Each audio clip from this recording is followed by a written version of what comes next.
This is VOA Africa.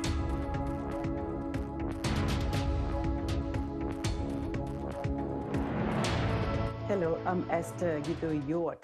It's Wednesday, March 10th. Welcome to Africa 54. We continue to work remotely because of the COVID-19 pandemic, but what hasn't changed is our commitment to bringing you the latest and most important news from the African continent and around the world. This is today's Africa 54. We begin on a somber note. At least 39 migrants died when two boats sank off Tunisia on Tuesday as they tried to cross the Mediterranean to the Italian island of Lampedusa, according to the Tunisian Defense Ministry. The Coast Guard rescued 165 others, and searches for more survivors are still ongoing off the coast of Sfax. All the dead migrants were from sub-Saharan Africa. The coastline near the Tunisian port city of Sfax has become a major departure point for people fleeing conflict and poverty in Africa and the Middle East and seeking a better life in Europe.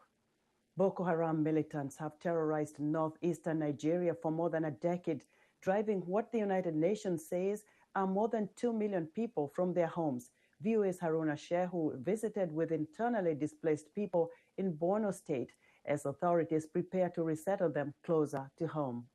This is Kawarmaila, an unofficial camp in Maiduguri, where more than 3,000 people have been living for the last 7 years since Boko Haram militants dropped them from the countryside into the Borno State capital. Having escaped the Islamic extremists, they still face enormous challenges, struggling to get food and basic health care to educate their children to reimagine a future. Life is very difficult. We are suffering. Mohammed Abba had a farm in Konduga local government area. Now, he, his wife, and 5 children live in a single cramped room. During the rainy season, you will be shocked to see how we must cope. This room floods and we can't sleep. I used to farm in Konduga, raise animals and do trading. But this is our situation today. His neighbor Falmata Abukar also came from Konduga with her husband. She blames inadequate health care in the camp for a son going blind in one eye. My child fell ill. He didn't open his eye for 4 days. He cannot see with that eye now. The eye is beyond repair. Widows must, with children, live in a donated warehouse. More than 180 people in rooms marked by hanging sheets of fabric or plastic. Women often sit together in the center, chatting while sifting ground maize to make a traditional dish called biscuit. The camp's residents are trying to make ends meet. In daylight outside, women do needlework, crafting hats and other items to sell. So do girls who back home would have been in school. Borno State has 32 official displaced camps and roughly 200 informal settlements supported by the state and federal governments, as well as by international partners including UNICEF, the Norwegian Refugee Council, Save the Children, and Doctors of the World. Borno State Governor Babagana Umar Zulum says authorities are working to resettle many of the displaced by year's end. The IDPs are tired of life in the camps. They complain to us day and night about their plight. They don't have food, and their children are being exploited. They need to return to their homes. Governor Zulum says that depends on asserting control over Boko Haram and protecting civilians. We have to first ensure their safety. We don't want to resettle people where there is no security. Many of the homes of displaced people were destroyed or are in areas still vulnerable to Boko Haram attack. So, for now, authorities are moving to resettle people in cities closer to home that are patrolled by security troops.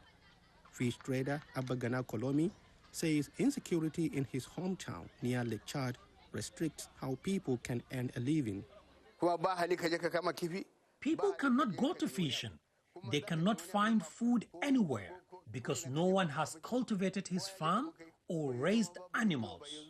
Venturing from better protected cities to fish, farm, or do other chores in Borno State can be dangerous.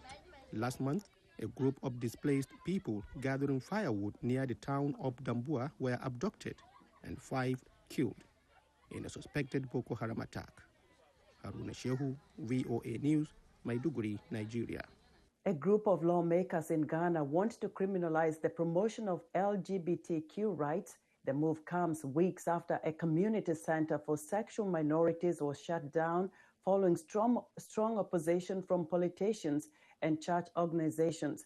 Rights campaigners said the plan suggested various sectors were working together to create a hostile environment for LGBTQ people in the country, where persecution is widespread and gay sex is punishable with up to 3 years in jail.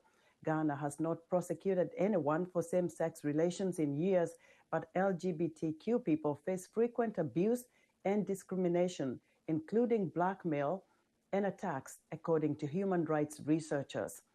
The legislative initiative follows outrage from church groups, politicians, and anti-gay rights groups in February after the opening of the country's first LGBT community center.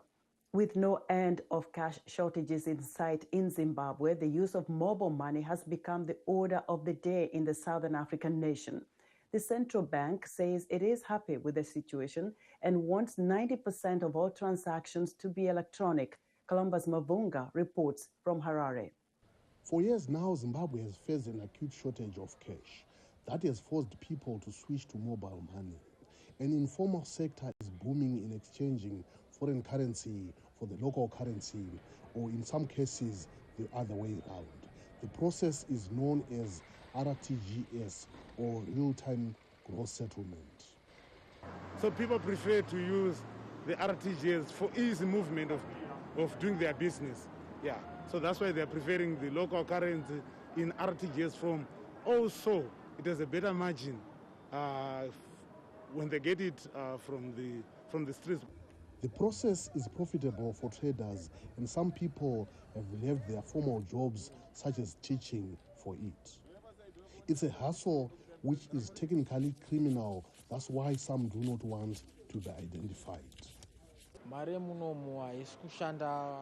Zimbabwe's currency is worthless. That's why people, even those formally employed, come to us in the streets looking for foreign currency. That's how we survive. In a statement to VOA on Monday, John Panonesa Mangunjka, governor of the Reserve Bank of Zimbabwe, said he was happy with the current setup where around 80% of the country's transactions are conducted electronically. He said, "Our goal is to see Zimbabwe becoming a cash-light society where at least 90% of the monetary transactions are conducted through electronic products that include plastic money, mobile banking, internet banking, and electronic transfer," he said. But not everyone agrees with him. In this era, you want to go 100% cashless. But you need to be very careful when you look at statistics. What we are celebrating at 80 and hoping to get to 90 may not actually be a success story. So people still need cash to the extent the electronic money itself is not yet fully acceptable to the transacting public. Chundu said that's why people often take their local currency the moment they have it and exchange it for US dollars or South African rand to preserve its value in case electronic cash becomes unworkable or is declared illegal. Columbus Mavunga for VOA News, Harare. In large parts of Africa, including Kenya, the humble donkey has been under threat from poaching for allegedly magic potions. To discourage thieves, Kenya last year banned donkey slaughterhouses, and this month is holding its first donkey festival to encourage their protection. Victoria Munga reports from Nairobi. In Magadi, Kenya, donkey keepers are celebrating their animals at a special festival. The donkey, they say, is the workforce of their community. A donkey is the Maasai people's car. We carry heavy load in Magadi. We go to sell feed for our children, carry water. The donkey has a lot of work at home. Thousands of donkeys, many of them stolen, were slaughtered here to be used in allegedly magic potions sold in China until the Kenyan government banned donkey abattoirs in February last year. Residents say they can now keep their donkeys without fear. I see we are okay. They are not stealing our donkeys. Those who don't have, we buy for them. We tell people to buy donkeys because there is no more slaughtering. The chairman of Donkey Owners Association here says the number of donkeys is climbing again after so many were lost to the slaughterhouses. Donkeys were finished, but they stopped selling the donkeys for slaughter. Now the donkeys are increasing. If you do the math, the donkeys were just about 100 to 200 in this whole community, but now they have increased to about 1,000. They have increased a lot. Leaders in this community are teaching residents how to protect their donkeys from thieves. We are meeting with the stakeholders, chiefs, village elders, and other opinion leaders, and so that we as a community, we avoid selling of donkeys and even slaughtering of donkeys. Animal welfare organizations in Africa are partnering with donkey keepers on how to be vigilant against donkey abductions. We are working with them so that they are able to form scouts. We can call them community scouts that are able to track and keep monitoring the donkey movement on a daily basis and also report incidents of donkey thefts to the authorities. So it is a program known as Community Capacity Building for Resilience on Donkey Welfare. The donkey population in Kenya dropped from 1.8 million to 1.6 million, according to a survey by the Kenya Agriculture and Livestock Research Organization in 2019. With protection measures in place, donkey keepers hope to restore the animals' number in the near future. Victoria Amunga for VOA News, Nairobi. Sudan on Tuesday launched a coronavirus vaccination rollout, giving priority to medical workers, according to state news agency SUNA. Healthcare workers at Jabra Isolation Hospital in the capital, Khartoum, started getting their first dose of the AstraZeneca vaccine. The first phase of the rollout will be expanded from March 15 to May 15 to include people aged 45 or older with chronic illnesses. Sudan became the first country in the Middle East and North Africa to benefit from COVAX facility vaccines when it received 828,000 doses of the AstraZeneca shot on March 3rd. As of March 7, Sudan had officially recorded over 28,000 cases of the coronavirus, including 1,915 deaths. We would like to hear what you think about Africa 54 and the stories we cover. Join the discussion on Facebook. The address is Africa 54. We're also streaming our broadcast live on Facebook. Please watch and share our show with your friends. Also check out our headlines 24/7 on voaafrica.com. Still to come, what scientists now know about how COVID-19 affects vital organs and its long-term effects. Stay with us.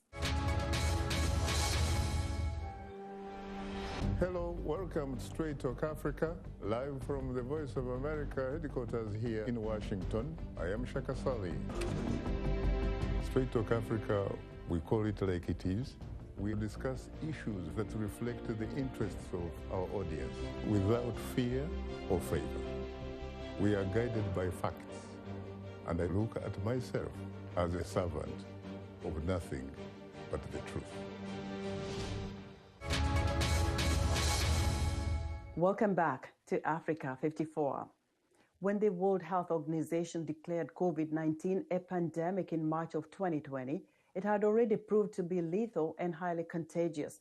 It was a new virus with many unknowns. Since then, scientists have learned a lot about how it affects vital organs and its long-term effects. VOA's Carol Pearson reports. COVID-19 is a respiratory disease caused by a virus, officially known as SARS-CoV-2, short for Severe Acute Respiratory Syndrome Coronavirus 2. It's the second time a coronavirus has sickened people and caused death. SARS first appeared in China in November 2002. The current version of the virus emerged from China in 2019, which is why it's called COVID-19. The virus invades the lungs, It multiplies and neutralizes the molecules that help us fight infection. Most people recover, but the virus can damage the lungs and leave patients gasping for air. Thomas Steele needed a double lung transplant because of COVID. It's nothing like sitting in your hospital room gasping for every breath of air you take, and I did that for 58 days. The lungs pass oxygen into the bloodstream, and the virus can damage the lungs and make the oxygen levels fall. Patients may need to be put on a ventilator to help them breathe. COVID-19 can also cause dangerous clotting in the bloodstream. People who already have damaged blood vessels from high blood pressure or stroke, and those with heart disease have a higher risk of serious disease. These clots can form throughout the body, including in the lungs and the heart. The clotting can cause heart attack or stroke. Dr. Alan Anderson is one of many cardiologists who saw people with healthy hearts suffer heart damage.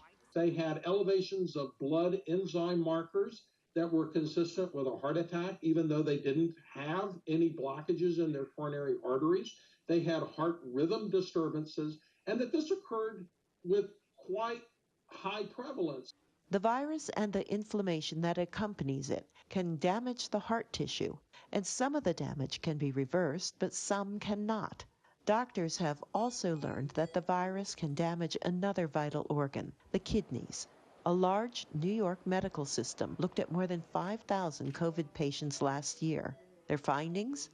Of the 5,449 patients, 36.6% of them developed acute renal failure or kidney injury. Of the ones that got kidney injury, 14% required dialysis. Scientists are still studying the impact of COVID-19 on the body, but the most severe effects start with the lungs. Damaged lungs have a harder time getting oxygen to the bloodstream, and organs need oxygen to function. If there is none, they can fail. The lungs, the heart, the kidneys, and the liver. And then there are the long-term consequences of the disease. Some are not life-threatening, but can affect the quality of life.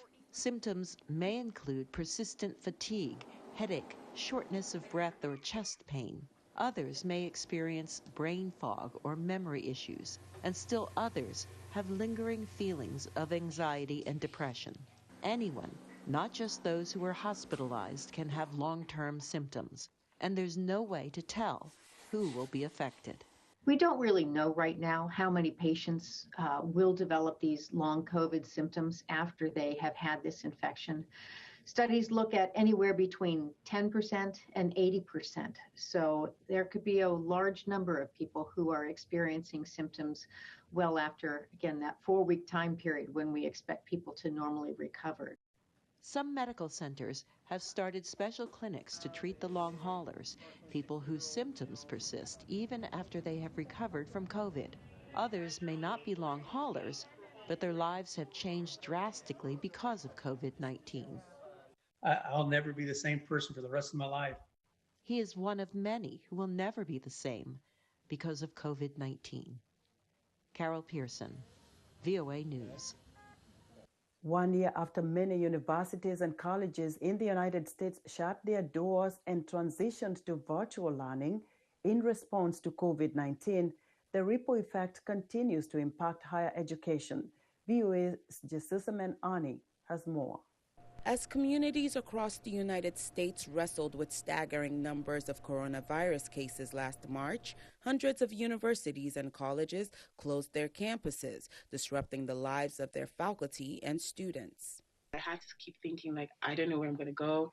It was, really stressful. Higher education students, most younger than 29, are among the least vulnerable to severe illness from the virus, according to the CDC. However, researchers at Imperial College in London found that young adults are also among the biggest spreaders in communities and pose a threat to those with weakened immune systems. Without a national strategy for how schools should respond, educational institutions took different approaches, with some changing their approach on the fly. First, they sent students home, then they brought them back, only to send them home again. Frankly, it was kind of hit and miss because schools were changing quickly. By the end of spring semester, most schools had adopted online or hybrid learning models. Schools that had very limited online presence were transforming themselves into online education institutions. We're transferring hundreds, sometimes thousands of courses into online delivery. But students complained virtual learning offered a second-rate educational experience, riddled with technological issues and a lack of support and resources. It's frustrating because I feel like I'm paying this much to teach myself on YouTube. Enrollment for the fall semester dropped. Schools lost money. On a number of levels, it's a lack of the capacity to do fundraising, to hold big events, to hold football games and fundraisers, booster events that go along with that. In the fall, many schools reopened dorms and partially resumed online operations, but some were quickly forced to close for a second time because of coronavirus outbreaks. Still, some students who returned said campus life was worth the risk. For international student Tei Ayodeji, 10 months of remote learning from Nigeria had taken a toll. It was really hard with the time difference. Also, like, in Nigeria, the Wi-Fi isn't really great, so there was technological issues all the time. In schools that have succeeded in staying open, COVID precautions have become a way of life. Now it's March. I literally have a bucket of masks in my dorm, hand sanitizer. At school, we have to get tested twice a week, and we have to fill out a COVID monitoring form. So it's like I've just gotten used to it. With available vaccines and fewer new cases of COVID-19 in the U.S., experts predict a return to a somewhat normal schedule for the fall classes. This is welcome news for students who say the virus has cheated them out of their college experience. The idea of being able to live on campus, have very good connections with professors, that kind of sense of community, which is very different from what schools in Colombia offer. Now it feels like there's no real difference. There is one piece of good news for incoming students. A number of colleges and universities have waived standardized test requirements, removing an enrollment hurdle for the upcoming year. Jesus Semeoni, VOA News, Washington.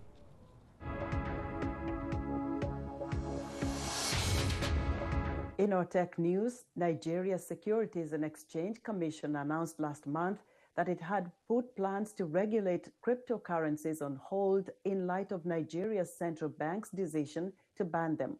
In 2018, the central bank said cryptocurrencies were not legal tender, so dealers and investors were not protected under the law. For more perspective, Africa 54's technology correspondent Paul Ndiho spoke to Rotimi Ogunyemi, an information communication technology attorney based in Lagos, Nigeria. Rotimi Ogunyemi, welcome to Africa 54. Thank you very much, Paul. It's great to be here. You're a lawyer, you work in the tech space in Nigeria. There's less regulation when it comes to how things are regulated, especially in the tech space. Maybe first bring me up to speed. Is there any regulation as we speak that regulates the tech industry in Nigeria?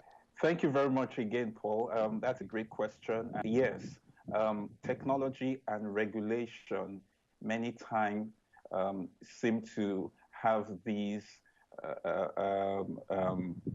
relationship that it's almost a tense relationship. So the way we see it is usually regulation attempts to chase after innovation and after technology.